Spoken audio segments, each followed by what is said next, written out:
Hezbollah दुनिया का सबसे बड़ा आतंकी संगठन है। गाजा में हमास 1 साल बाद भी इजराइल अब तक पूरी तरह से उसको खत्म नहीं कर पा रहा है। हिजबुल्लाह से लड़ाई लंबी चलेगी। माना जा रहा है कि हिजबुल्लाह के पास 1.5 लाख से भी ज्यादा रॉकेट हैं, 50,000 से ज्यादा आतंकियों की फौज है और यही आतंकी लेबनान से सटे इजरायली इलाकों में लगातार रॉकेट अटैक कर रहे हैं।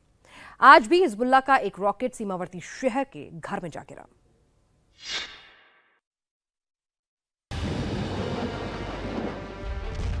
हिजबुल्लाह ने उत्तरी इजराइल में कई और रॉकेट फायर किए हैं। आप तस्वीरों में देख सकते हैं इजरायली बस्ती में एक घर में कितनी भयंकर आग लग गई है। हिजबुल्लाह के रॉकेट अटैक के बाद घर धू-धू कर जल रहा है। यहाँ पर भी आयरन डोम हिजबुल्लाह के रॉकेट को इंटरसेप्ट करने में फेल रहा। बेरूत और साउथ लेबनान में जिस तरह से इजराइल रिहायशी बस्तियों को निशाना बना रहा है, अब उसी तरह ईरान के प्रॉक्सी हिजबुल्लाह और शिया मिलिशियाई ग्रुप्स भी नॉर्थ इजराइल और गोलन हाइट्स के साथ साथ गिलीली इलाके में रिहायशी बस्तियों को टारगेट करने में जुट गए हैं। हिजबुल्लाह का ये रॉकेट घर के अंदर जाकर गिरा है। डर के मारे लोग दूर से देख रहे हैं। अंदाजा लगाया जा सकता है कि इससे घर को कितना भारी नुकसान हुआ होगा। साउथ लेबनान से बेरूत और नॉर्थ लेबनान तक जिस तरह से इजराइल हवाई हमले कर रहा है, उससे लेबनान में हालात दिन ब दिन बिगड़ते जा रहे हैं। डर के मारे करीब 10 लाख लोग अपना घर छोड़कर सुरक्षित ठिकानों की तरफ जा रहे हैं। सबसे ज्यादा बेरूत और साउथ लेबनान से लोग भागे हैं। ऐसे लोगों की लंबी लाइनें सीरिया के बॉर्डर पर लगी हुई हैं।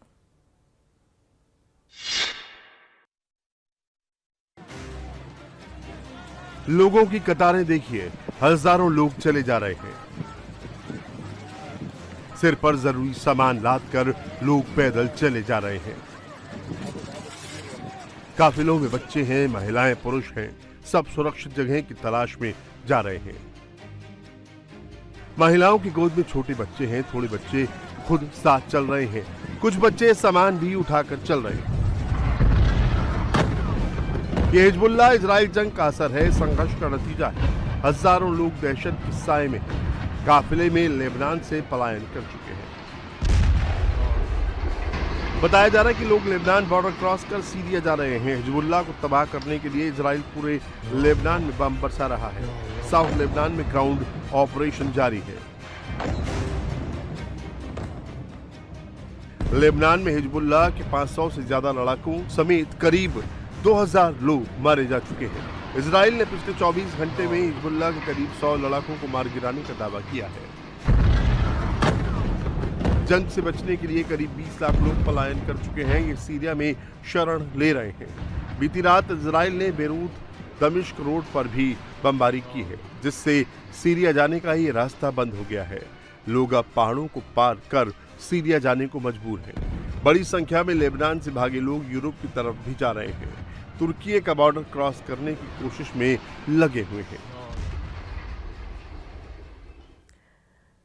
हिजबुल्लाह ने ग्राउंड ऑपरेशन कर रही इजराइल की फौजों से गुरिल्ला वॉर का नया वीडियो जारी किया है। वीडियो में हिजबुल्लाह ने दिखाया कि साउथ लेबनान में इजरायली सैनिकों को कैसे उसने टारगेट किया।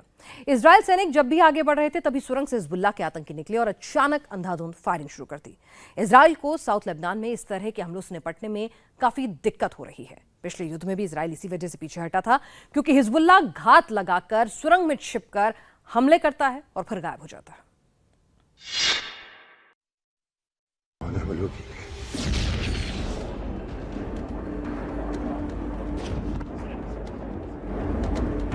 हिजबुल्लाह ने साउथ लेबनान में ग्राउंड ऑपरेशन कर रही इजरायली फोर्स पर हमले का नया वीडियो जारी किया है। वीडियो में हिजबुल्लाह के आतंकी इजरायली फौजी टुकड़ी पर घात लगाकर हमला कर रहे हैं। हमले का ये वीडियो साउथ लेबनान के अल अवीसा और मैरन अल रास का है। हिजबुल्लाह का दावा है कि यहाँ इजरायली फौज से उनकी गुरिल्ला वॉर चल रही है। हिजबुल्लाह के आतंकी सुरंगों से निकलकर इजरायली फौज पर तेजी से हमला कर रहे हैं। इस हमले में 10 इजरायली सैनिकों के मारे जाने का दावा किया गया है और 76 के घायल होने की बात कही गई है। इस हमले में घायल अपने सभी सैनिकों को इजराइल ने वहां से निकाल लिया था। जो सैनिक मारे गए थे, उनके शव भी इजराइल वापस लाने में सफल रहा था। अगर इजरायली सैनिकों को हिजबुल्लाह बंधक बना लेता तो फिर इजराइल के लिए काफी मुश्किल हो सकती थी। साउथ लेबनान में इजराइल का पहला टारगेट सीमा से सटे इलाकों से हिजबुल्लाह के न सिर्फ आतंकियों को खत्म करना बल्कि उसका इंफ्रास्ट्रक्चर भी तोड़ना है, जो उसने ईरान के पैसों पर खड़ा किया है, जिसमें हथियारों के डिपो, सुरंग शामिल हैं। इजराइल ने अब गलीली ब्रिगेड को सीमावर्ती इलाकों में एक एक गांव को खाली कराने और वहां चेक करने के काम पर लगा दिया है। हालांकि लतीनी नदी तक इजराइल ने पर्चे गिराए हैं कि लोग इन इलाकों को खुद ब खुद खाली करके चले जाएं। गलीली ब्रिगेड में ज्यादातर सैनिक बॉर्डर एरिया के ही रहने वाले हैं, जिन्हें लेबनान के सीमावर्ती इलाकों की अच्छी जानकारी कही जाती है। साउथ लेबनान से हिजबुल्लाह की सफाई के लिए अब इजराइल ने 91वीं गैलीली ब्रिगेड को ग्राउंड ऑपरेशन में उतार दिया है। इस तरह अब इजराइल ने 3 ब्रिगेड ग्राउंड ऑपरेशन में लगा दी है। गैलीली ब्रिगेड बॉर्डर से सटे लेबनानी इलाकों में 8वीं डिवीजन और एलोन ब्रिगेड के साथ मिलकर ज्वाइंट ऑपरेशन चलाएगी, जबकि डिफेंसिव ऑपरेशन का जिम्मा हिरम ब्रिगेड को सौंपा गया है। इजराइल का दावा है कि साउथ लेबनान में ग्राउंड ऑपरेशन बहुत ही लोकलाइज्ड तरीके से चलाया जा रहा है। स्पेसिफिक इनपुट मिलने के बाद ही टारगेट पर इजरायली आर्मी रेड कर रही है। यहाँ सबसे बड़ा टारगेट उन सुरंगों को तोड़ना है जो हिजबुल्लाह ने बिल्कुल बॉर्डर तक बना रखी है, जहाँ युद्ध का पूरा इंफ्रास्ट्रक्चर मौजूद है। दरअसल इजराइल ऐसा इसलिए कर रहा है क्योंकि नेतन्याहू कह चुके हैं कि जब तक 10 लाख लोग वापस अपने घरों पर सुरक्षित नहीं लौट आते, तब तक इजराइल ग्राउंड ऑपरेशन नहीं खत्म करेगा। इजराइल ईरान में अभी सीधी जंग भले ही शुरू नहीं हुई है, पर एक तरह से इजराइल ईरान पर मनोवैज्ञानिक रूप से बढ़त बना चुका है। ईरान के बचाव की तैयारियां ही ये बयां कर रही हैं। ईरान को अंदेशा है कि अगर इजराइल ने उसके तेल डिपो और संयंत्रों को हमला कर बर्बाद कर दिया तो वहां अंधेरा छा जाएगा, न बिजली मिलेगी न तेल। ईरान में बिजली बनाने में बड़ी तादाद में तेल खर्च होता है, लिहाजा ईरान ने अब तेल की राशनिंग शुरू कर दी है। बेरूत में फ्रांस की गैस पाइपलाइन पर इजराइल के हमले का साइड इफेक्ट तेहरान तक दिख रहा है। ईरान को डर सता रहा है कि 1 अक्टूबर के मिसाइल अटैक का बदला लेने के लिए इजराइल उनके तेल और गैस डिपो को निशाना बना सकता है। लिहाजा ईरान ने तेल और गैस भराने पर राशनिंग शुरू कर दी है। अब ईरान के लोग दिन में 2 बार स्मार्ट कार्ड से तेल भरा सकेंगे। उन्हें एक दिन में मैक्सिमम 50 लीटर तेल ही मिल सकेगा। पहले ईरानी लोग एक बार में 60 लीटर तक ईंधन भरा सकते थे। हालांकि महीने के कोटे में कोई बदलाव नहीं किया गया है। लोग पहले की तरह अब भी 300 लीटर तेल भरा सकेंगे। ईरान ने 2023 में एक प्लान की घोषणा की थी, जिसमें कहा गया था कि छोटे शहरों के लोग 30 लीटर और बड़े शहरों के लोग 40 लीटर गैसोलीन ले सकेंगे। ईरान में युद्ध शुरू होने से पहले ही ऊर्जा संकट गहराने लगा था, जो अब और गंभीर होता दिखाई दे रहा है। इन गर्मियों में ईरान में 20,000 मेगावाट बिजली की कमी थी। ईरान के तेल मंत्रालय के मुताबिक ईरान में सिर्फ 10 दिनों के लिए डीजल और तेल का रिजर्व बचा है। अगर सरकार ने इसे नहीं सुधारा तो इंडस्ट्री को बहुत बड़ा झटका लग सकता है। पहले से ही कमजोर ईरान की इकोनॉमी इससे और बदतर हालत में पहुंच सकती है। इजराइल पर हमास के हमले के साथ ही गाजा पट्टी की किस्मत खोटी हो गई है। इजराइल पर ईरान के हमले का जश्न भले ही गाजा वाले मना रहे हों, पर जल्द ही अपने घरों में वो नहीं लौट पाएंगे और ना ही वो पुरानी जिंदगी जी पाएंगे, क्योंकि आज से 1 साल पहले तक गाजा आबाद था, बिल्डिंग्स थी, पेड़ थे, खूबसूरती थी, लोगों से भरे मोहल्ले थे। लेकिन अब सब कुछ बदल चुका है, तबाह हो चुका है। जहां तक नजर जाती है मलबा, वीरानियत ही नजर आती है और लोग बचे कुचे इसी में अपनी जिंदगी जीने को मजबूर हैं। लोग भले ही मानते नहीं, पर जानते हैं कि इस बर्बादी का सबसे बड़ा जिम्मेदार ईरान और उसके प्रॉक्सी संगठन है।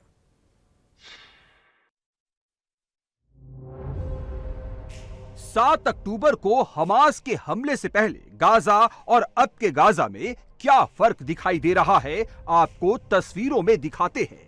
पहले गाजा की गलियां खूबसूरत थी, घनी बस्ती थी, लेकिन इमारतें खड़ी थी और चारों तरफ चहल पहल दिखाई देती थी। लेकिन 8 अक्टूबर से इजराइल जब हमले शुरू किए तो गाजा को पहचानना मुश्किल हो गया। गाजा अब खंडहर इमारतों का एक तबाह हो चुका शहर है। पहले जहां सड़कों पर कारें फर्राटा भरती थी, वहां अब सड़कें टूट चुकी हैं। वहां अगर कुछ दिखाई देता है तो गरजते हुए इजरायली टैंक या फिर हमास के आसमान में जाते रॉकेट, खान यूनिस का इलाका हो या फिर जबालिया कैंप, सब जगह मलबा ही मलबा दिखाई दे रहा है। इजराइल की बमबारी और मिसाइल अटैक के बाद शहर में मुर्दानी पसरी है। टूटी हुई इमारतें बता रही है कि इजराइल ने किस तरह से यहां विनाश किया है। हमास के आतंकी जो पहले यहां राज करते थे, अब या तो बड़े हिस्से से गायब हो चुके हैं या फिर मारे जा चुके हैं। 90% गाजा से इजराइल ने हमास को मार भगाया है। सिर्फ 10% हिस्से में हमास के कुछ लोग बचे हैं। इजराइल ईरान पर बड़े पलटवार की तैयारी में है। इजराइल इस बार ईरान को बड़ा नुकसान पहुंचाना चाहता है। ऐसे में इजराइल कई ऑप्शंस पर विचार कर रहा है। इजराइल कौन से विकल्प इस्तेमाल करने वाला है, इस पर पूरी दुनिया की नजरें टिकी हुई हैं। इजराइल ईरान में कहां पर अटैक कर सकता है, इस पर यह रिपोर्ट देखिए।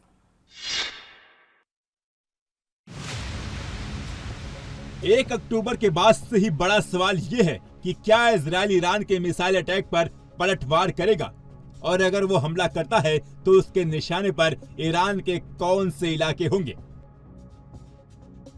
ईरान में इजराइल का टारगेट नंबर 1 होगा खोरमाबाद के पास मौजूद ईरान का अंडरग्राउंड मिसाइल कंपाउंड। यहीं से ईरान की बैलिस्टिक मिसाइलों को स्टोर किया जाता है और यहीं से मिसाइलें लॉन्च भी होती हैं। ये बेस तेल अवीव और इराक बॉर्डर के नजदीक है। इजराइल का दूसरा टारगेट होगा देश भर में फैले ईरान के एयरबेस। ईरान की एयरफोर्स को कमजोर करके इजराइल फ्यूचर में मिसाइल या हवाई हमलों के खतरे को काफी हद तक कम कर सकता है। इसके अलावा इजराइल ईरान की nuclear facilities, weapon manufacturing unit और प्रमुख कमांड सेंटर्स को निशाना बना सकता है। ईरान के करमनशाह के बीहड़ इलाके के बीच भूमिगत सैन्य परिसर का एक विशाल नेटवर्क है। ये सेंटर हवाई हमलों के खिलाफ एक सुरक्षा कवच के रूप में काम करते हैं, जिसमें एंटी एयरक्राफ्ट मिसाइल बैटरियां लगातार हाई अलर्ट पर रहती हैं। खोरमाबाद के पास इमाम अली मिसाइल साइलो बेस भी इजरायली की हिट लिस्ट में है। यहाँ जमीन के नीचे मिसाइलों से भरा एक पूरा अंडरग्राउंड शहर है। इस जगह से एक तरफ की बैलिस्टिक मिसाइल को लॉन्च किया जा सकता है। यहाँ खोदी गई कुल 8 सुरंगों के साथ इस फैसिलिटी सेंटर में 1300 किलोमीटर की दूरी तक के टारगेट पर हमला करने के लिए सक्षम मिसाइलें हैं। पहाड़ों के भीतर गहरे बने इस बेस को बस्टिंग गोला बारूद का सामना करने के लिए डिजाइन किया गया है। क्या ईरान पर 48 घंटे बहुत भारी हैं? इजराइल ने क्या अपना प्लान बदल दिया है और क्या अपना बदला प्लान एक्टिव मोड में डाल दिया है? इसकी हर डिटेल, हर तस्वीर इस ब्रेक के बाद में।